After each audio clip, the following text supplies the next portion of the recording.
Halo, kita berjumpa lagi di Sportcast Nusantara TV. Masih bersama saya, Bung Roni Pangemanan. Welcome back, Bung Ropan. Ya, siap, Om Boy. Setelah minggu lalu absen, hari ini malam ini hadir kembali. Ya, agak kondisi cedera sih sehat minggu lalu. ya? Iya, minggu lalu tuh cedera, Boy. Ya, jadi minggu lalu cedera ya. Iya. Bung Ropan, kita untuk edisi malam hari ini kita kedatangan tamu khusus. Ya, gitu ya. Teman lama, ya kan? Teman main bola juga, teman wartawan juga, teman meliput juga. Gitu ya. Kita hadirkan malam hari ini. Makanya saya datang walaupun kurang begitu fit. Gitu. Karena saya dengar beliau, saya mesti datang. Bung Kesit Handoyo, pengamat sepak bola, Ketua PWI Jaya, Ketua PWI Jaya, itu luar biasa. wartawan senior, dan juga pengamat sepak bola. Muncul lah pokoknya di semua media elektronik. Lengkap sudah lah. Lengkap sudah. Itu kalau dia CV-nya itu, wah, sedikit cerita juga nih. Iya, hamstring juga, hamstring. Bung Ropan, Bung Kesit, malam hari ini ada dua topik yang kita pengen, yang kita ingin diskusikan, bicarakan. Pertama, pasti tentang U23 yang sebentar lagi akan bertanding ya di AFF. Yang kedua adalah kasus transfer pemain yang sedang lagi heboh sekarang, ya kan, yang sedang dibicarakan. Nah, karena itu kenapa kami mengundang atau Sportcast mengundang Anda, karena Bung Ropan sendiri adalah mantan manajer Persija dulu, yang juga berkaitan juga dengan transfer pemain, urus pemain, gaji pemain dan sebagainya, ya kan? 2002-2003. Bung Kesit juga. Bung Kesit ini pemirsa juga menjadi CEO dari Solo FC. Betul. Tahun berapa itu, Bung? 2010. 2010. Solo FC yang sekarang menjadi Persis. Waktu itu Solo. pecahannya Persis. Oke. Solo FC kemudian Persis. Dan juga berkaitan juga dengan masalah kontrak pemain, transfer pemain, pembelian pemain dan sebagainya. Nah, topik pertama itu yang kita mau bahas, Bung. Menarik. Karena kita lihat di media massa, di kalangan wartawan, tapi mungkin juga banyak penggemar sepak bola yang juga tidak mengetahui terlalu detail soal ini. Ya kan, bermula dari kasus di Maluku Utara, di Maluku United ya. Maluku United, soal markup dari kontrak, tidak transparansi, lalu ada 10% dari gaji atau dari kontrak itu diambil, dan semuanya itu bergulir terus. Tapi kita juga belum dapat pernyataan dari teman-teman kita yang di sana terkait kasus ini, baik pelatih maupun direktur teknik. Nah, tapi malam hari ini kita ingin mencoba melihat secara luas, Bung Ropan dan Bung Kesit, seperti apa sih praktek-praktek seperti begini yang katanya konon sudah lama terjadi. Nah, kita mau tanya ke Bung Kesit dulu lah. Saya duluan. Iya dong. Iya. Ini tamu terhormat. Iya, tamu terhormat. Komentar Anda gimana? Ada pengalaman Gini, Anda Boy, ya? jadi kalau memang mengejutkan juga ya. Saya pikir tadinya praktek-praktek seperti itu ya, kalau benar ya, kalau benar. Karena Kan kita masih belum dapat klarifikasi ya kan. Baru satu pihak aja kita kan mendengarnya gitu, dari pihak Maluku United aja. Sementara dari pelatih dan juga direktur teknik Maluku United ya, kawan kita dari Imran dan juga Yeyen ya. Iya. Kan kita belum pernah mendengar gitu ya. Betul. Tapi kalau saya coba mengulas sedikit ya, bagaimana situasi-situasi di klub ya, ketika akan mengikuti kompetisi kemudian harus merekrut pemain. Ya, itu kan memang masa-masa di mana perburuan klub berburu pemain berburu klub gitu. Memang kalau kita flashback lagi ya, jadi praktek-praktek nggak sehat sih sebenarnya ya. Itu sebenarnya memang dulu terjadi gitu. Tapi saya pikir dalam kurun waktu 15 tahun ke sini sih, saya pikir sudah harusnya sih berkurang. Kita mengira sudah nggak ada lagi. Saya pikir juga sudah nggak ada lagi gitu. Karena apa? Karena pertama liga kita kan juga secara bertahap sudah mulai bagus gitu ya. Manajemen klub juga sudah mulai bagus. Kemudian para pemain juga sudah lebih profesional gitu. Makanya kalau kemudian muncul persoalan seperti yang kita tahu ya, yang kita baca di Maluku United, saya terkejut juga gitu. Apa betul masih ada seperti itu? Karena kalau misalnya itu masih ada ya, tentunya sangat disayangkan gitu loh, sangat disayangkan. Karena apa? Karena kalau kita mau lihat bagaimana aturannya, kemudian bagaimana seorang pemain itu kemudian harus melakukan tanda tangan kontrak ya dengan manajemen, itu semuanya harus transparan. Gitu. Sesuai dengan kode disiplinnya PSSI. Ya, kode disiplinnya PSSI itu salah satunya yang terkait dengan agent atau intermediary lah bahasa Jermannya gitu ya. Itu memang harus transparan dan salah satu kewajiban yang harus dipenuhi adalah soal transparansi itu. Maksudnya apa? Supaya praktik-praktik di bawah meja yang tidak terlihat itu jangan sampai terjadi. Sebenarnya itu ya. Dan seiring dengan mulai baiknya kualitas kompetisi Indonesia Liga 1, Liga 2 yang sudah semakin transparan, ya sejatinya sih praktek-praktek seperti itu tidak boleh lagi terjadi gitu. Karena kan semuanya sudah terbuka gitu loh. Manajemen klub juga bagus. Kalau 15 tahun lalu ketika saya masih di Solo misalnya atau Bung Ropan masih di Persija, itu kan pelatih itu bisa langsung. Pelatih bisa langsung approach ke pemain. Pemain juga bisa langsung. Bisa langsung, iya. Nanti tinggal pelatih ngomong ke manajer, atau manajer juga bisa ke pemain, bisa langsung, gitu ya. Karena memang sistem manajemen dari klub pada saat itu menurut saya masih belum bagus gitu ya. Jadi ada ada celah yang bisa dimanfaatkan oleh oknum pelatih, oknum manajer ya untuk kemudian yaitu mencari keuntungan sendiri gitu loh. Celah ini yang kemudian dimanfaatkan. Iya, gitu. Bung Ropan, kalau 15 tahun yang lalu aja sudah terjadi seperti begitu, sedangkan sekarang dengan yang tadi Bung Kesit bilang, manajemen klub sudah semakin bagus, sudah mulai transparan, sudah ada agent, pemain juga sadar kalau mau masuk klub itu harus punya agent. Tapi terjadi juga Bung Ropan. Problemnya apa ini? Ya kita kembali sekarang, pertama dulu saya bicara soal di Malut ya. Sebenarnya kalau bicara di Malut itu, apapun yang kita akan mesti ada cover both side kan? Iya, istilahnya. Pernyataan dua belah pihak yang sama, jangan sepihak. Nah, itu ya, oke. Kita kesampingkan dulu itu. Tapi kalau bicara juga dengan transparansi, sebenarnya sejak lama juga 15 tahun, 20 tahun lalu ada agent pemain juga sudah ada untuk menjemput pemain-pemain. Cuma tidak seperti sekarang memang di transparan, tapi tidak semua klub kan melakukan itu dengan transparan. Ada juga yang tidak transparan sehingga muncul kasus hal-hal seperti ini. Jadi waktu saya pengalaman di Persija itu memang sebagai manajer, tetapi yang menentukan untuk pemain datang, untuk dikontrak, apa semua itu ada orang khusus yang manajemen ya. Waktu dulu itu kalau nggak salah masih ada almarhum Pak Aang. Pak Aang dulu, almarhum. Nah, dia yang tangani bersama dengan mungkin ada di dalam. Nah, urusan saya itu hanya pendekatan ke pemain-pemain. Itu urusan saya tidak ada urusan waktu dengan pemain Persija siapa yang mau ini. Ya mereka langsung dengan manajemen, karena manajemen yang atur. Oh gitu, agent sudah ada? Agent ada, yang bawa agent ada. Tapi kalau kita compare sekarang dengan di luar, kan itu berbeda jauh.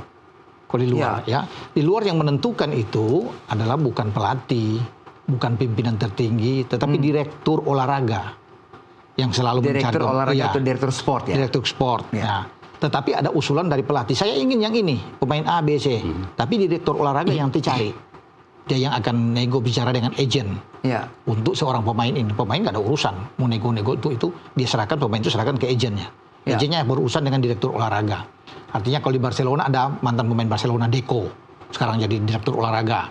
Di Madrid ada Mijatovic, Pedrak. Nah kalau di klubnya Om Boy ada Komoli Damien sekarang direktur umum.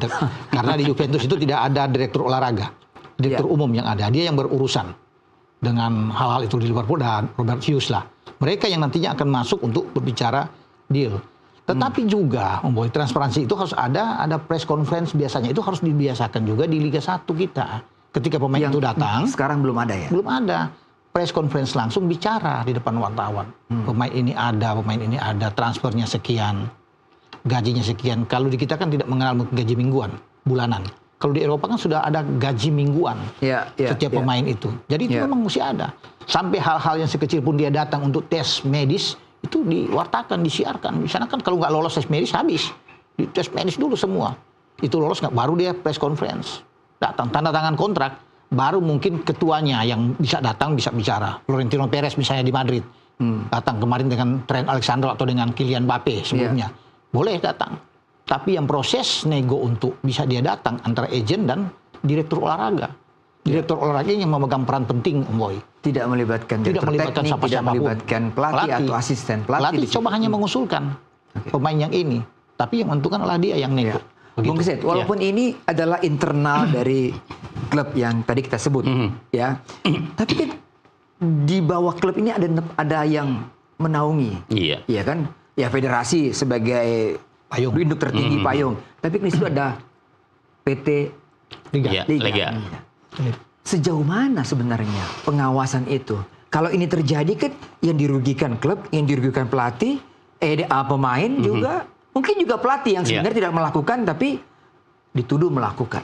Iya, kalau PSSI kan memang sebagai regulator ya, Boy ya. Tadi saya bilang bahwa mereka punya yang namanya kode disiplin. Kode disiplin itu juga mencakup soal bagaimana agent, seperti yang tadi sampaikan Bung Ropan juga. Nah, agent ini memang penting perannya ya, untuk menjembatani ketika seorang pemain akan melakukan negosiasi dengan klubnya. Jadi tidak pemain yang langsung berhubungan.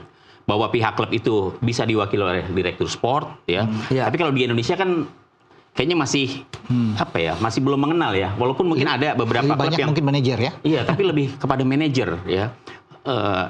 Atau manajemen lah, pihak manajemen. Ini yang kemudian menjadi jembatan ya antara manajemen klub dengan agent. Tapi agent itu sebenarnya kan sudah mendapatkan approve dari sang pemain. Ya bahwa saya mau main di klub ini tapi dengan standar kontraknya sekian. Kalau tidak sekian saya nggak mau, kan begitu. Nah, tugasnya agent inilah yang kemudian melakukan negosiasi dengan manajemen klub. Nah, terkait dengan kode disiplin yang tadi saya sampaikan bahwa itu ada. Itu diatur bagaimana kemudian agent harus menjembatani itu, transparansi juga termasuk. Kemudian juga bagaimana klub atau agent ini juga bisa menaungi pemain untuk kontrak-kontrak lain selain dengan klub. Misalnya setelah dia menjadi pemain di klub yang sudah dituju, ada brand yang masuk, ya, entah itu dari apparel segala macam lah. Itu juga menjadi bagian dari agent. Nah, sebagai regulator itu sudah ada tuh ketentuan itu. Nah, LIB ini kan sebagai pelaksana, ya, dialah yang mengawasi. Nah, cuma di LIB yang saya tahu itu mereka tidak detail sampai kemudian si A ini dapat kontraknya berapa, si B ini kontraknya berapa gitu ya. Tapi lebih kepada salary cap yang ditetapkan oleh LIB kepada masing-masing klub untuk mengontrak pemain ya. Masing-masing klub tuh sama nggak? Untuk salary cap-nya? Jadi sebenarnya bukan salary cap sih, lebih kepada batas financial control. Jadi masing-masing klub di Liga 1 itu tidak boleh melebihi 50 miliar untuk belanja pemain. Oke, Bung Kesit, kita break dulu ya. Sabar dan teruskan. Kita kembali setelah pariwara berikut ini. Tetaplah di Sportcast Nusantara.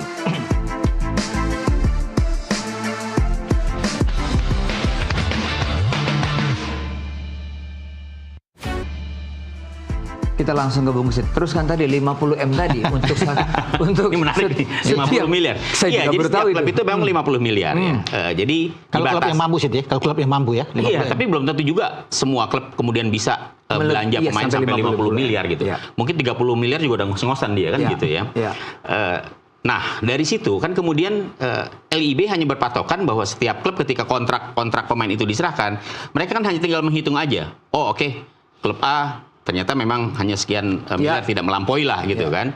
Nah, dari sini kemudian ya kalau misalnya ada kontrak-kontrak antara pemain dengan manajemen klub ya, entah itu lewat pelatih, lewat manajer atau lewat CEO-nya langsung barangkali gitu kan.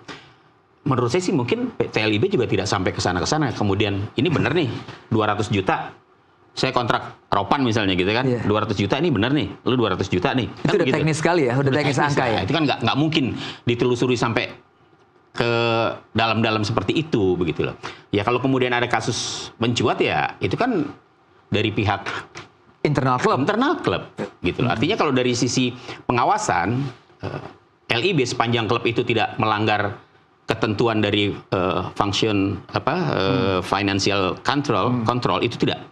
Bung Kesit, waktu Anda megang Solo FC, berapa pemain sebenarnya Anda punya hak atau punya punya keleluasan untuk merekrut? Nah, itu tadi saya katakan bahwa ada celah memang di situ. Tergantung orangnya aja nih.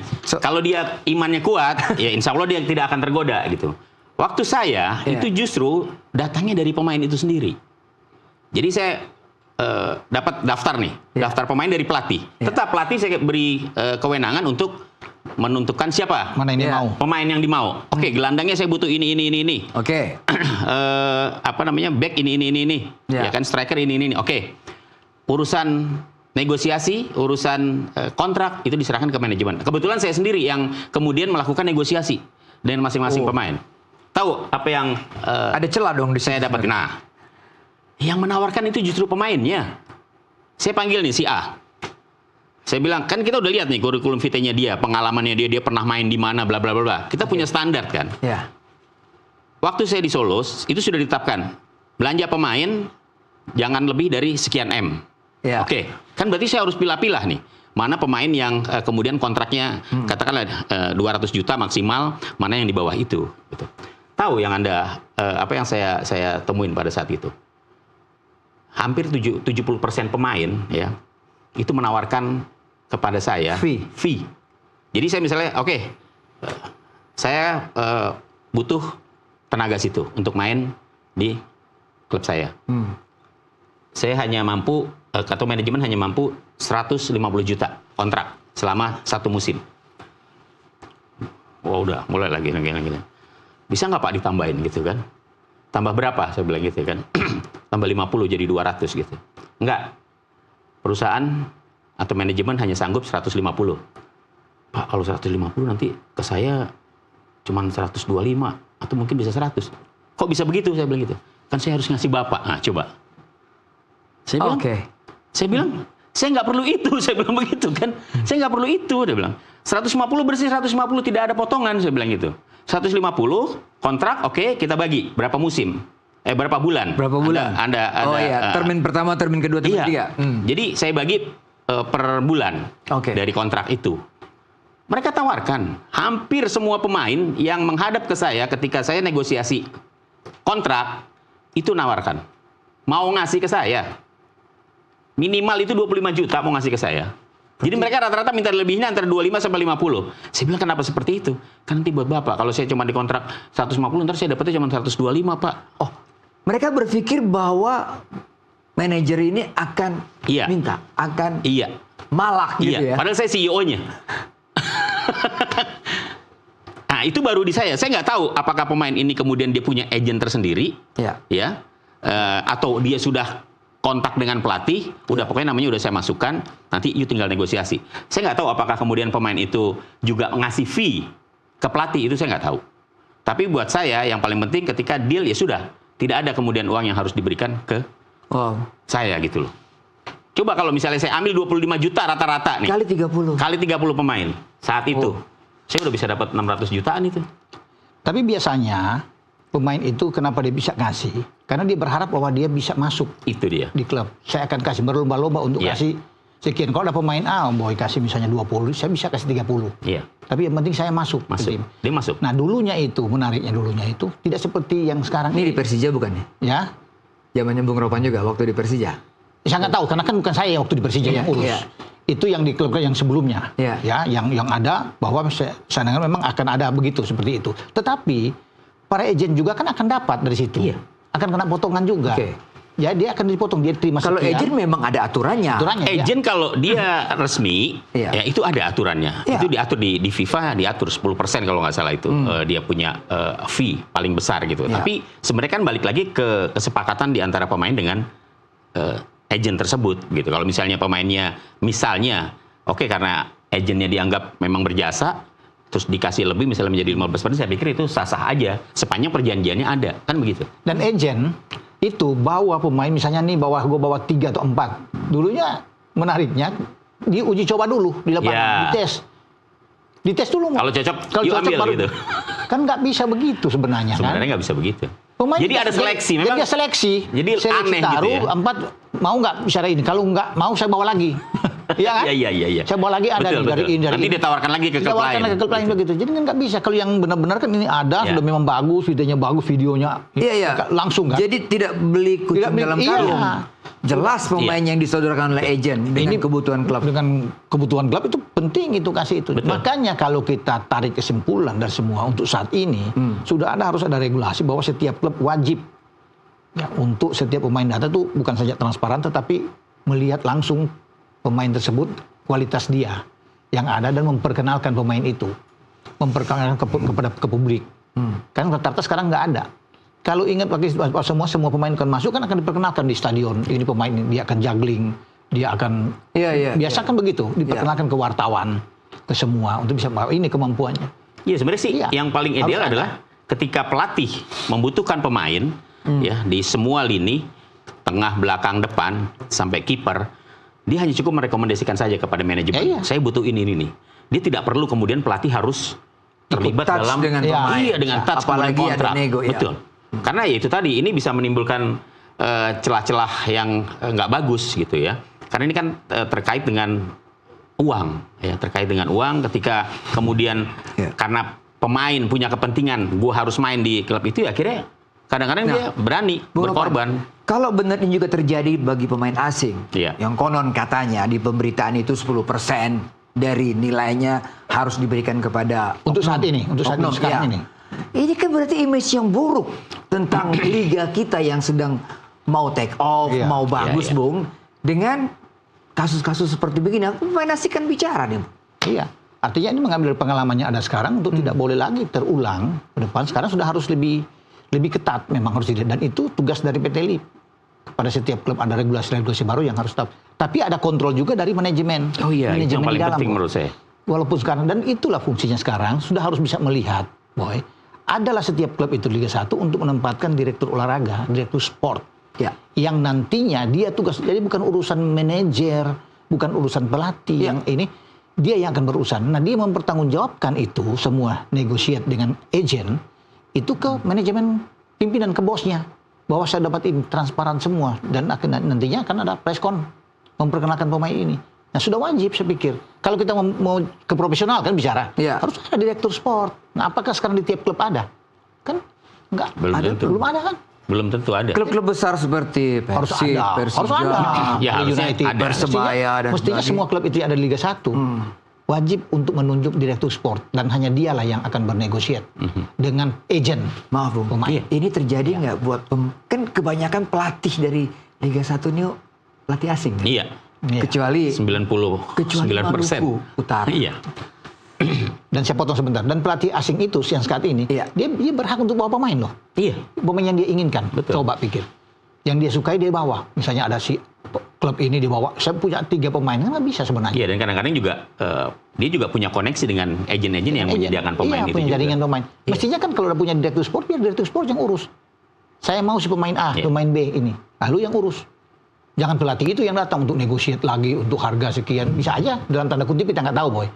Tapi di belakang itu kan bisa aja di bawah meja kan, bahwa pelatih dia bawa pemain, misalnya dari Brasil dia bawa 3. Ya dia kebagian dong. Iya, kan untuk meminimalisir dan juga untuk menghilangkan yang tadi saya katakan praktik-praktik. Tapi apa ini diketahui? Nggak mungkin diketahui oleh PT LIP, nggak sampai ke sana. Makanya itu ada aturan baru sekarang, wajib setiap klub punya direktur olahraga yang hanya dia yang nggak ada pelatih. Pelatih wajib mengusulkan aja. Kalau ini terus bergulir, ya kan, kita pura-pura nggak tahu dengan masalah ini. Ini kan mencuat karena tiba-tiba manajemen dari klub bicara kan, depan umum, jumpa pers, melakukan fire, pemecatan gitu kan. Kalau ini terus dilakukan ataupun praktik ini dilakukan, apa dampaknya buat liga kita dan buat pemain? Saya pikir nggak bagus ya. Ini kan terkait dengan reputasi ya. Saya pikir kalau pelatih kemudian atau manajer atau direktur teknik lah kemudian melakukan praktik-praktik seperti itu, ya menurut saya sebenarnya lebih kepada bagaimana soal moral sih ya, soal etika begitu ya. Memang mungkin kalau kesepakatan antara dia dengan misalnya pelatih atau manajer dengan pemain, sepanjang dia pemain itu tidak keberatan, ya mungkin oke-oke aja. Tapi kan secara etika kan nggak bagus. Ini kan secara etika nggak bagus karena nanti akan menjadi kebiasaan begitu. Si pemain akhirnya nanti terus-terusan setiap kali dia akan bermain untuk klub yang berbeda, ketemu pelatih yang berbeda, kemudian akan seperti itu. Termasuk juga pelatih, katakanlah misalnya dia kerap melakukan hal-hal seperti itu kan juga nggak bagus untuk pemain-pemain lain yang mungkin nanti akan dia ambil gitu. Jadi saya pikir yang paling penting adalah bagaimana kemudian soal transparansi ini ya, ini harus betul-betul, dan bagaimana kemudian pembagian tugas ya di masing-masing klub terkait dengan perekrutan pemain. Jadi manajemen harus betul-betul mengawasi. Ya kan manajemen juga jangan sampai rugi dong hanya karena gara-gara kontrak-kontrak yang tidak sesuai budget mereka begitu loh. Yang akhirnya membuat keuangan klub menjadi tidak sehat. Agak aneh juga bahwa tiba-tiba pada saat sudah tertutup baru mencuat beritanya itu oleh manajemen. Kenapa nggak dari awal kontrol itu ada? Kenapa sudah di akhir? Setuju. Iya dong. Iya, harusnya dari awal. Dari awal dong itu sudah selesai semua baru muncul ke permukaan bahwa ini ada terjadi pelanggaran ini kan nggak boleh. Makanya sekarang tugas dari PT LIP untuk bisa mengontrol tuh memberikan regulasi yang pas, yang tepat. Iya paling tidak meminta klarifikasi lah ya, karena saya pikir ini penting. Kalau nggak dampaknya buruk nantinya untuk liga kita kan. Kalau ini terus berkelanjutan seperti Om Boy bilang akan rusak, sulit. Praktek-praktek seperti ini. Gitu. Padahal klub ini sekarang di posisi 3 loh ya. Oh iya, ini kan kalau kita bicara pendatang baru ya, promosi dari Liga 2 ke Liga 1, tiba-tiba mencuat berada di papan atas dan dilatih oleh pelatih lokal lagi kan. Ini kan sangat hasil yang sangat luar biasa loh. Sangat luar biasa. Sangat luar biasa. Satu-satunya pelatih lokal yang bertahan hingga akhir musim 2024-2025. Oke, kita break dulu. Bung Nopan, Bung Gesit. Setelah pariwara berikut ini kita kembali lagi di Sportcast Nusantara TV.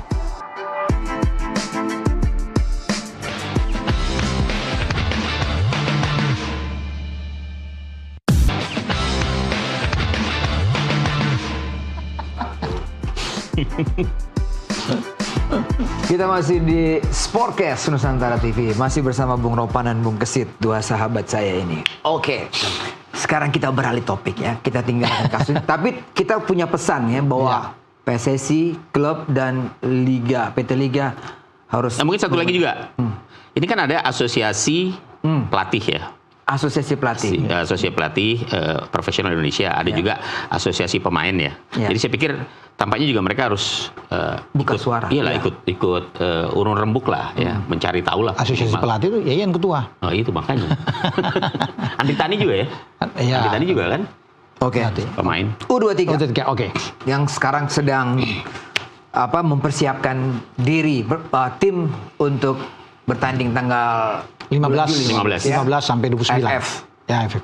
U23. Iya. Oke. 30 pemain sudah dipanggil, sedang digodok, sudah melakukan training camp ya, Bung Nopan ya. Mulai hari ini. Ya. Bung Nopan melihatnya gimana nih? 30 ini hanya satu pemain dari abroad ya.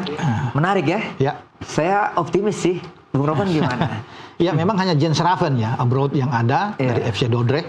Tapi banyak juga kan masyarakat pencinta sepak bola ini melihat bahwa kenapa tidak Marcelino datang misalnya Yasin Hafner yang tidak punya klub, belum ada Rafael Struijk misalnya, atau Ivar. Tapi saya memaklumi apa yang dilakukan oleh Gerald van den Berg sebagai pelatih, lebih banyak pemain-pemain ada Liga 1 dan Liga 2 saat ini, karena memang untuk AFF ini kan tidak dalam kalender FIFA. Itu juga diakui. Itu juga kan diakui oleh Pak Manajer, Pak Sumarji bilang tidak dalam kalender FIFA yang ada, tapi fokus itu ada di bulan September. Di saat kita akan menghadapi Asian Cup kualifikasi kan, kita juga sebagai tuan rumah di Sidoarjo. Nah sekarang diberikan kesempatan untuk pemain-pemain ada di Liga 1. Tapi kan yang dipilih kan pemain-pemain bagus, punya kualitas bagus. Dari 30 pemain itu kan 6 kiper, 9 belakang, 7 gelandang, 8 pemain di lini serang. Dan nanti mereka akan bersaing Boy untuk mendapatkan 23 pemain itu. Saya rasa ini anak-anak terbaik yang ada yang dipilih 30 ini. Kalau saya lihat dari semua ya, ini bagus. Karena pemain ada 5 kalau nggak salah pengalaman di U23 kemarin ketika kita di semifinal. Ya waktu itu hampir ke Olimpiade ada 5 di sana. Ya termasuk Akan Firki dan kawan-kawan kan. Betul. Kemudian kita juara di U19, U24 itu ada 5 juga termasuk Raven juga ada di situ kan. Dan dibawa juga oleh coach Indra Safri ke Cina U20. Mereka ada. Jadi pengalaman mereka cukup untuk bisa bersaing walaupun banyak dalam tanda kutip yang meragukan. Tapi saya pikir ini oke. Tim ini bagus karena dari sinilah nantinya itu akan dipilih oleh Van den Berg mungkin 10 sampai 15 orang untuk ke bulan September. Golnya di situ kan. Untuk bagaimana kita akan bisa lolos ke Olimpiade kan dari situ. Karena kalau kita lolos sebagai juara grup nantinya baru di Januari kita akan bertanding di putaran final di Arab Saudi.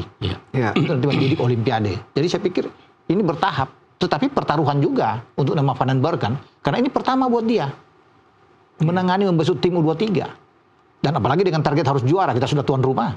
Ya, itu yang menjadi concern benar buat dia. Dan saya masih yakin, tetap berharap benar bahwa tim ini bisa menjadi juara. Iya. Bung Kesit juga pasti juga melihat kan daftar 30 pemain itu. Menurut saya sih Bung Ropan tadi ya saya pikir bagus. Worth it lah. Ya, pemain-pemain yang dipanggil itu ya, meskipun hanya satu pemain dari luar naturalisasi ya, Jan Schrijven. Kalau kita lihat di persaingan Asia Tenggara sih, saya pikir dengan komposisi pemain yang ada sekarang ini bisa lah. Pemain-pemain itu yang ada saat ini punya pengalaman bagus kok. Ya. Betul. Ada pemain-pemain yang sebelumnya juga tampil di Piala Asia ketika Indonesia masuk sampai untuk pertama kalinya sampai semifinal, mengalahkan Australia. Mengalahkan Korea Selatan. Ya.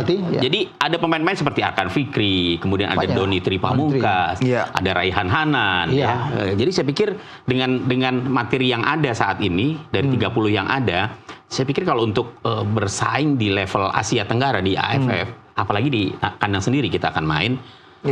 Menurut saya sih sudah lebih dari cukup lah. Kalau menurut saya sih belum perlu itu Hapner, Marcelino, belum perlu. Mereka lebih diperlukan di kualifikasi Piala Asia karena nanti September. Lawan terberat di kualifikasi Asia itu kan Korea Selatan. Kalau Laos dengan Makau ya. Nah, udahlah. Bisa kita ambil. Jadi sebenarnya untuk level junior ya, kalau kita historinya kita melihat ke belakang, U16 kita juara, U17 juga, U19 juga juara. U19 ikut Piala Dunia, bahkan sekarang lolos lagi Piala U23 tembus 4 besar, ya kan?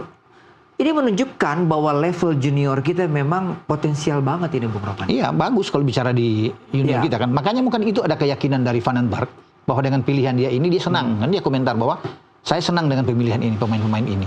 Dan mungkin ya itu karena dia yakin benar bahwa tim ini bisa berprestasi. Jadi kita masih ingat begini, Boy. Sebagian besar dari pemain-pemain yang dipilih ini kan ikut di yang level senior ketika kita bermain dengan Vietnam kan. Vietnam hanya menang 1-0 kan. Wang Hai dan kawan-kawan, di mana ada Marcelino juga ikut main kan waktu itu. Masih ingat gitu. Filipina tampil dengan tim terkuat dia kan, tim senior dia. Tapi kita dengan tim usia muda kan, yang kita kirim malah tim U23 kan. U23. Tapi kita memperlihatkan bahwa sangat kuat kalau Vietnam dengan tim intinya, tim seniornya cuma menang 1-0 di kandang. Di kandang dia loh. Itu kan sudah kuat kita. Arkan Fikri, ya, Pak Pahan, ya, bermain sangat bagus. Michael Tata, Doni Tri, Kadek Arel, Ferrari masih ada. Itu Raihan Hanan yang bilang, itu bagus. Victor Detan, bagus. Jadi bisa terukur bahwa kita bisa bersaing memang. Untuk target juara ya bisa. Apalagi kita tuan rumah kan. Bermain di GBK lagi. Pasti akan dukungan penonton itu datang. Yang menarik ini Bung Ropan dan Bung Kesit. Mungkin ke Bung Kesit. Lihat, tadi Bung Ropan singgung Gerald Van den Berg ya. Nama besar. Ya kan. Piala Eropa 88. Tandemnya Gullit, Rijkaard, Ronald Koeman dan sebagainya. Dan seorang gelandang yang cepat, ya kan, bermain sayap. Ya kan? Kalau kita perhatikan, Bung Kesit, mungkin Bung Kesit juga lihat kan, nama-nama yang dipanggil itu baik back maupun gelandang terutama adalah orang-orang yang punya kemampuan melakukan pemain-pemain yang naluri menyerangnya sangat tinggi. Iya, memang filosofi seorang pelatih ketika dia akan merekrut pasti tidak lepas dari dia punya karakter. Ya, dan itu yang coba dibuat oleh Van den Berg di tim U23 Indonesia ini. Karena itu pemanggilan pemain-pemain yang memang punya kapasitas sebagai seorang pemain yang memang punya kemampuan atau daya jelajah menyerang yang sangat baik. Itu menurut saya memang menjadi salah satu andalan yang akan digunakan oleh Van den Berg di tim U23 ini. Dan saya pikir AFF U23 ya, Asian Championship ini menjadi tempat yang sangat positif untuk Van den Berg dan juga timnya untuk menguji ini sampai sejauh mana kekuatan tim ini untuk kemudian bisa bersaing di level Asia pada babak kualifikasi di bulan September nanti. Jadi dengan pemain-pemain yang ada, saya juga melihat ada rasa optimisme yang tinggi kalau kita lihat dari ini komposisi yang ada. Pengalaman bertanding para pemain U23 yang dimiliki oleh Indonesia sangat baik dibandingkan dengan Vietnam. Ya, kemudian Malaysia yang akan ada satu grup dengan kita. Kalau Filipina dan Brunei, saya pikir sih kayaknya tutup mata aja ya. Tapi tanpa mengecilkan atau meremehkan mereka, ya Indonesia menghadapi Brunei itu lebih mudah untuk bisa mengalahkan. Karena ini pertandingan pertama akan menghadapi Brunei. Dari sisi jadwal kan kita juga diuntungkan gitu ya, melawan Brunei. Terakhir kita lawan Malaysia. Baru lawan Malaysia. Mungkin di grup ini Malaysia lah yang menjadi lawan terkuat ya. Tapi kalau melihat dari kapasitas pemain yang ada dan bagaimana Van den Berg mengelola tim ini, saya pikir kans untuk juara sih sangat besar. Ya, Van den Berg saya pikir pelatih yang paling lama ada di Indonesia, Bang ya. Karena frekuensi dia nonton Liga 1, ketemu dengan pelatih-pelatih di Semarang. Dan dia kan ikut terus kan? sama Patrick Kluivert ya, ketika Patrick Kluivert dan juga dia datang sendiri juga ke daerah-daerah, ke klub-klub, memantau sendiri juga, datang ke Persib dia juga dia datang lihat. Karena dia berpikir tugas dia nggak mudah. Betul. Tugasnya karena ini kan pertaruhan dia pertama kali di AFF. Kalau dia juara kan bagus, tapi kalau dia gagal kan pasti akan menjadi sorotan. Untuk bisa melihat. Karena makanya ini pertaruhan buat dia. Karena setelah ini bulan September. Bulan September ada SEA Games juga. Harus diingat kita di SEA Games juga kan dengan tim muda. Jadi ini 3 rangkaian yang penting yang buat dia lalui. Tapi kalau lihat dengan beberapa pemain yang sudah pernah bermain di level senior seperti Hoki Caraka, pernah ada ya, Dimitri Arkan Fikri. Saya sih yakin dengan kekuatan ini. Kalau di belakang saya lihat itu bagus-bagus kan, Ferrari, Kakang Rudianto, Kadek Arel kan. Itu pemain-pemain yang bagus, boy. Itu Donitri di sayap, Felice Buffon. Itu kan pemain-pemain yang punya pengalaman. Yang punya jam terbang. Jam terbang ya. Mereka sudah teruji di Liga 1. Mereka tampil di level Liga 1 kan kompetisi kasta tertinggi. Jadi saya pikir saya yakin sih dengan kekuatan yang ada ini. Cuma jangan terlalu overconfidence juga. Ya, itu pasti. Tetap kalau mungkin bilang tadi Filipina sama Brunei itu tutup mata, saya pikir tidak juga ya, ya. Jangan juga menganggap enteng lah. Iya kan? Namanya sepak bola kan, walaupun di atas kertas karena kita lah, iya kan? Filipina juga syarat pemain-pemain naturalisasi di situ. Justru kita tetap kita fokus, kalau kita bisa hajar 5-6-0 lebih bagus, ya kan? Oh iya. Itu penting, tapi tetap harus fokus untuk bisa karena nantinya kalau sama-sama poin dengan Malaysia nantinya terakhir kan ke Malaysia lebih banyak gol kan, Malaysia juara grup, misalnya sama-sama dapat 7 poin. Iya, di sana sudah ada Vietnam dan Thailand yang menunggu ya. Itu dia akan jadi juara, kita akan lihat. Tapi kita tidak boleh memilih juga siapapun kita lawan kita di babak selanjutnya kita hadapi, mau Thailand mau Vietnam itu harus kita. Iya, kalau kita merasa bahwa tim kita memang kuat, seharusnya tidak perlu gelisah, tidak terlalu worry juga menghadapi lawan berikutnya, apakah itu Vietnam atau Thailand. Kalau Bung Ropan tadi singgung kita harus buat gol sebanyak-banyaknya supaya poin kita itu bisa melebihi Malaysia ya. Karena terakhir dengan Malaysia. Terakhir kita lawan Malaysia. Berarti kita mengandalkan nama James Raven di situ. Oh iya dong. Iya kan? James dan Raven. Hoki Caraka. Dua ini belum pernah tandem kan? Belum. Menarik ini Bung Ropan. Coba Bung Ropan jelaskan seperti apa. Kalau dua itu main kan bisa aja dengan pola 4-4-2 lah. Karena kan pakai 2 striker sekaligus. Oke. Iya kan akan bermain. Karena hampir sama ya posisi. Nomor 9 siapa? Raven ya? Raven 9. Saya lebih condong ke Raven. Ke Raven ya. Ya kan? Bisa aja bermain dengan 3-5-2 misalnya. Hoki di belakang Raven kan bisa aja terjadi. Atau mungkin juga 3-4-3 seperti yang diterapkan di timnas senior ya. Cuma kan kalau Hoki bergeser ke sayap dia bukan pemain sayap. Tapi kita punya Detan nih. Iya, kita ada Victor Detan. Kanan Detan oke. Makanya kalau Detan ada di kanan kan lebih bagus. Kalau mengandalkan satu striker dengan Raven aja cukup saya pikir. Gelandang yang kita perkuat. Di gelandang kan ada Arkan Fikri, ada Ryan Hanan. Bagus, ada Donitri. Makanya dari sayap Kakang bisa di kanan, Donitri di kiri. Kan ini tim yang bagus, boy. Ada Robi Darwis. Iya, Robi Darwis. Kan Persib kan udah teruji main di Persib. Betul. Jadi kalau lihat dari 30 pemain ini menurut saya sih memang kualitasnya hampir sama semua. Jadi artinya buat Vandenberg agak repot juga tuh nanti tuh memilih 11 pemain tuh. Terutama sepertinya nama-nama lama yang masih iya. Karena pengalaman yang dimiliki oleh seperti Ryan Hanan, Donitri, Ferrari, dijamin pasti. Ya iyalah kalau bisa dapat tempat. Kalau bisa dilihat di situ nama-nama itu pasti akan masuk. Kakang Rudianto, Kadek Arel, itu kan susah tergantikan kalau bisa dilihat. Raven udah pasti di belakang ada Cahya Supriyadi penjaga gawang. Ada Cahya Supriyadi, Dava Fasya masih ada. Oke. Kita break dulu lagi. Terlalu seru kita bicara apalagi tentang U23. Tapi setelah pariwara berikut ini kita teruskan. Tetaplah di Sportcast.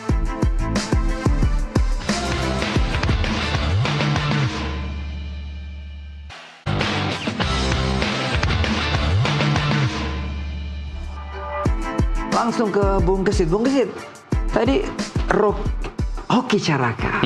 Kita menunggu benar-benar supaya apa yang dia miliki dulu itu muncul lagi gitu, Bang. Iya, harapannya seperti itu ya. Karena memang belakangan Hoki Caraka di tim nasional kurang bersinar ya. Di klubnya juga PSS degradasi.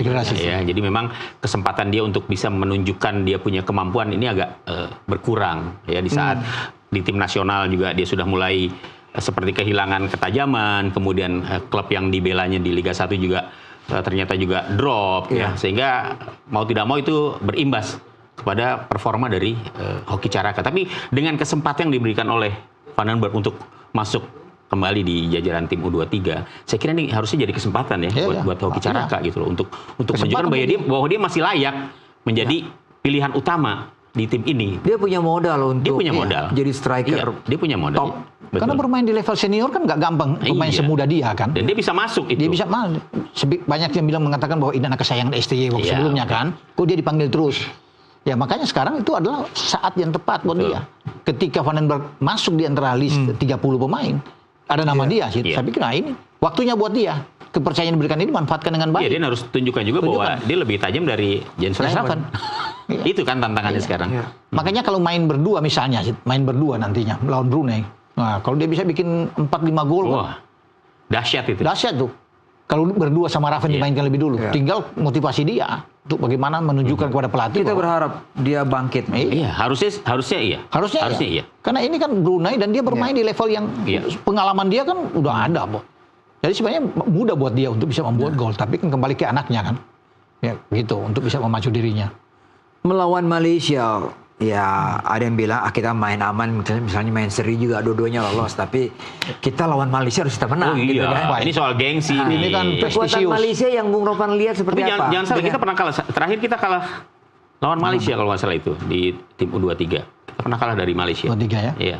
Kita runner up, yang lalu kita runner up kan. Tapi kan tidak boleh anggap enteng juga, Malaysia bersiap. Mungkin bagi Malaysia begini, Harimau Malaya ini. Boleh kalah sama Brunei, atau boleh kalah sama lain, jangan sama Indonesia. Ini duel serumpun ini, ya kan? Gengsi. Sama juga seperti kita kan. Iya. Ya mereka juga akan bersiap untuk bisa melawan kita. Karena ini bagi mereka kalau menang lawan kita tuh sudah kayak juara aja. Menang lawan kita di kandang kita kan. Iya, jadi kalau main di GBK. Di Asia Tenggara itu Vietnam atau Thailand itu boleh jadi memang merupakan tim yang oke lah disegani, kuat gitu. Tapi sekarang kan Indonesia sudah muncul di tim U23-nya. Tapi buat Indonesia tetap menang lawan Malaysia itu jauh lebih penting ketimbang menang lawan Vietnam atau lawan Thailand.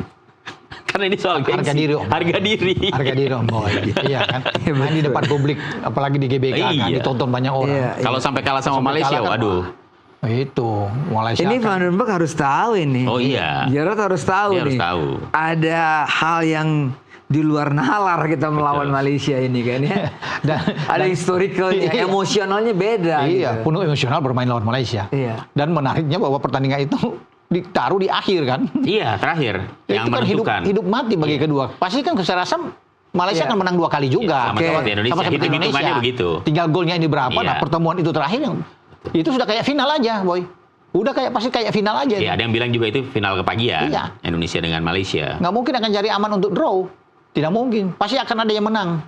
Tapi kan kita diuntungkan, kualitas kita kan bagus. Iya. Harus diakui kualitas pemain kita dan bagus. Main di kandang sendiri. Iya. Itu aja kan pasti teror supporter kita bisa menebak lah akan seperti apa itu nanti ketika menghadapi Malaysia. Dan pemain-pemain kita kan sudah bermain di level U23 yang Boy bilang tadi kan sudah 4 besar kemarin, beberapa pemain udah bagus. Main di Piala Asia itu kan menambah rasa percaya diri. Main di Piala Asia di Cina kemarin dengan Coach Indra Sabri.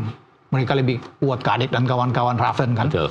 Jadi secara kualitas memang kita di atas sebenarnya. Ya. Tapi tetap harus waspada. Karena mereka penuh ambisi. Target mereka ngalahin kita gitu loh. Ya. Jadi kita harus siap. Bagus kok 9 poin sih. 9 poin kan sempurna ya. Jadi kalau lawan Malaysia pasti lini tengah kita harus strong. Iya kan? Kita punya Detan, punya Doni, punya siapa lagi? Arkan Fikri, Ryan Hanan, Robi Darwis. Kan bagus-bagus itu. Kalau taruh di tengah. Kuat itu. Di belakang juga ada Kadek, ya kan, ada Ferrari, ada Buffon. Iya. Ini adalah pemain-pemain yang menurut saya juga pengalamannya sangat. Iya, ada Kakang Rudianto juga. Dan semua tuh terbiasa bermain di Liga 1 juga. Iya. Berbeda mungkin dengan tim-tim lain. Apakah mereka pemain-pemain inti di liga masing-masing? Kan belum tentu. Ya. Boy, kita tuh banyak pemain inti. Main di Liga 1. Dan sudah punya pengalaman. Baik main di level senior, di U23 yang kita bahas tadi. Jadi oke lah saya pikir. Iya, jadi lolosnya Indonesia sampai ke babak semifinal di Piala Asia lalu, itu juga kan menjadi warning juga buat tim-tim Walaupun Malaysia, beberapa Thailand. pemainnya tidak main lah, Iya. tidak main kan. Tapi kan tetap Inti menghitungnya kan. bahwa Iya. Indonesia kemarin sukses loh sampai ke semifinal Piala Asia U23. Paling tidak untuk saat ini ada 5 lah, masih bertahan. 5. Siapa lagi tuh Bung? Siapa itu Bung? Itu ada Dava, Donitri, ya, Iya. Arkan Fikri, Oke. masih ada di situ. Ada beberapa lah kita lihat yang untuk bisa bermain. Ferrari juga kan. Ferrari. Iya, kapten. Kapten Ferrari kan masih ada di situ. Kemudian ya Doni, Iya. ada Detan, Ada Doni. Oki, Jens Reven. Jadi oke lah saya pikir kalau bicara dengan Ada ini. juga Secara kualitas Rivaldo ada. ya yang juga sekarang Rivaldo Pakpahan ya. Iya. Dia bermain di tengah. Karena Bung tadi nyinggung Detan, anak ini Saya senang. Kuatnya ya? Senang nih Victor Detan. Pemain PSM Bung Makassar Rokan ini. mendeskripsikan Detan ini seperti apa? Visi bermain bola bagus, ketenangan dia, passing dia oke. Ini anak masih muda tapi Dia ada di kiri apa di kanan? dia Kanan bisa dia. bermain di kanan. Di kanan. Bisa bermain di kanan. Oke. Ya, pokoknya di flank dia oke. Iya. Jadi cocok lah dia untuk bisa memberikan asis-asis ke Raven atau ke Hoki betul. kan. Iya, iya, Dan iya. saya senang. Itu yang paling utama adalah passing dia, boy. Ketenangan dia. Itu yang cara membuat olah bola dia. Detan bagus. begitu di Iya. begitu di perhatikan di barisan Betul. pertahanan lawan ya, karena memang Iya. dia punya umpan-umpan yang bagus, ketenangannya, kemudian juga dia berani pegang bola ya, Iya, berani pegang pasti. bola, dia berani umpan-umpannya juga terukur, Penetrasi dia ke dalam. penetrasinya, iya. Manuver-manuvernya itu Kalau pakai 3-4-3 ya, Detan ada di kanan, di tengah ada Raven, di kiri siapa Bung? Kalau ngelihat penyerang kita ini ada Dominikus Dion, ada Rahmat Arjuna, ada Wedil Aryadi. kita kan belum tahu kalau Belum mereka tahu. akan Iya, lolos. dipanggil. Kalau di depan tuh 3 kan sudah pasti akan lolos. Iya. Detan, Jens Raven sama Hoki. Iya. Itu pasti akan masuk. pasti Nah, masuk. kalau Dominikus kita belum tahu. Bisa aja dia masuk. Atau bisa mendorong Donitri kan. Donitri ya. Iya. Bisa bermain dari sisi kiri. Donitri main di wing back juga bisa. Main back tengah juga bisa. Gelandang juga bisa. Kalau main di agak didorong lebih ke depan bagus saya pikir. Karena di kiri itu bisa diambil oleh Michael Tata kan, pemain dari Persebaya. Iya. Michael Tata. Iya. Michael Michael Tata Michael juga Tata masuk. bagus Iya. kan bermain di kiri. Iya. Dan di tengah jangan salah boy. Nah, jangkarnya siapa nih Bung? Masih ada Tony Firmansyah juga Tony ya? Firmansyah Tony dan Persebaya Firmansyah, kan Persebaya. jangan salah, dia teruji. bagus. Iya. Dia bagus. Bagus. Bisa bermain. Ya, jadi kita banyak sebenarnya pemain-pemain kita untuk di tengah bagus. Sulit untuk mengalahkan lini tengah kita. Yang mendampingi Ferrari di belakang siapa kalau kita pakai Kadek Arel lah. Kadek Arel. Kadek. Kadek Arel bisa juga Buffon. Buffon Iya, juga ini Buffon pemain juga. iya. Cuma kalau disuruh pilih Kadek lah. Iya. Menurut saya. Ya Di kan? Bali Dan United. Kadek Balik United. dengan Ferrari memang sudah beberapa kali tampil cocok. bareng. Ya, udah. Tinggal nyari satu lagi Udah aman. partnernya siapa. Kalau bermain 3 ya mungkin ya bisa Buffon atau bisa Kakang. Iya, Kalau bermain 3 kecuali bermain flat 4 back kan Kakang bergeser ke kanan. Kadek sama Ferrari. Di kiri Tata. Kemudian Donitri dorong lebih ke depan kan untuk membuat crossing. Jadi kita oke lah. Kakang Bung. Gimana Bung keselimnya Kakang?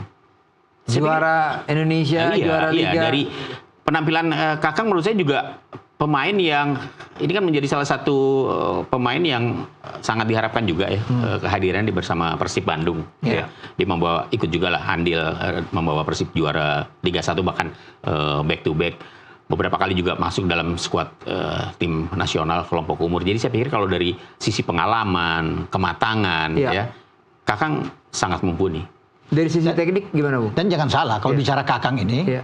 dia kan salah satu juga yang diambil oleh Kim Sang-sik pelatih di Asian All Star bermain lawan MU. Oh ya untuk yang ini Iya, nanti. yang kemarin. Iya, menang yang- 1-0. Dan Iya. Kakang itu mampu bisa menggagalkan Ganarzo. Ganarzo itu pemain bagus. Iya. Dari Argentina, Om Boy. Iya. Tapi yang dia mati sama Kakang. Begitu. Nggak bisa berkutik. Walaupun Kakang masuk di babak kedua. Tapi itu ya, anak ini bagus. Kunci jadi Kita berharap Bangga. Ferrari ini makin dewasa ya, makin Iya. bisa mengontrol emosi. menjaga emosi dia yang paling penting. Iya. Ferrari, kan? Iya, ini kan Anak soal serang emosi, mentalitas kan? juga ya. Apalagi dia nanti pakai ban. Apalagi kalau dia Iya. kapten kan. Pasti Iya. kan dia akan diserahkan kapten dong. Iya, itu yang Dia paling menurut saya dianggap harus senior kan. harus Iya. menjadi perhatian juga dari Ferrari ya. Dia harus mulai bisa mengontrol emosinya. Ya, dia harus lebih bisa bermain lebih cantik lagi, Lebih tenang lah. lebih tenang, lebih Iya, cerdik lah, begitu kan. lebih tenang, Karena ketenangan beberapa dia kali perlu. memang kartu-kartu yang Nggak penting. suka didapat yang nggak dulu penting ya. itu akhirnya justru merugikan tim kan. Iya. Oke. Ya kita berharap U23 kita tunggu 23 pemain ya. Iya. Siapa nih yang kita bicarakan ini baru 30 nih. Lagi tegang Apakah nih. nama-nama yang tadi kita sebut Kakang Ladoni, Detan, Rehan. Rehan itu benar-benar akan masuk. Ada 7 yang tereliminir kan. Nah, itu ya. Nah, kita tunggu nih. Van den Broek agak pusing-pusing juga nanti mencari Ketat juga. Setelah 23 kan? kita tunggu bagaimana aksi-aksi mereka Iya. ya kan melawan Brunei di pertandingan pertama tanggal 15. Siap. Iya. Terima kasih Bung Oke, Boy. Bung Nopan. Siap. Usai sudah pembicaraan kita, semoga ini bermanfaat dan memberikan masukan yang informasi yang terbaik buat semua penggemar olahraga, khususnya penggemar timnas ya. U23 kita yang akan menghadapi Piala Asia, Asian Cup. Asian Cup. Sampai jumpa minggu depan.